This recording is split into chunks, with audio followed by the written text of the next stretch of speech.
Şabran Qalaltı yolunda aprel ayından yağan yağış və sel nəticəsində dağılmış körpü indiyə qədər bərpa edilməyib. 8 aydır körpünün bərpası üçün heç bir iş aparılmayıb. Bu barədə Şabran rayon sakinləri sosial şəbəkələrdə video paylaşıblar. Vətəndaşlar bildirir ki, körpü dağılandan sonra kənarda yola bir boru bastırıb hərəkəti bərpa etmişdilər.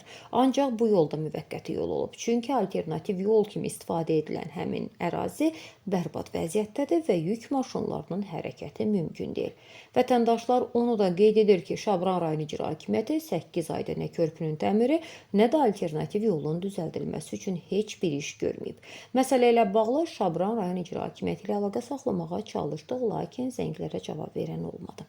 İcra hakimiyyətinin də mövqeyini işıqlandırmağa hazırıq. Qeyd edək ki, Şabran rayon icra hakimiyyətinin başçısı Asif Hüseynovdur. O 5 aprel 2019-cu ildən bu vəzifəni icra edir. Şabran Qalaltı yolu. Aprel ayının 15'inden buradan olay kiçik körpünü sel aparıb. Bu vaxta qədər körpünün bərpası olunmuyor. Kənardan bir nazik turba bastırıb yolu müvəqqəti bərpa eləmişdilər. Bugün dekabr ayının 8'i.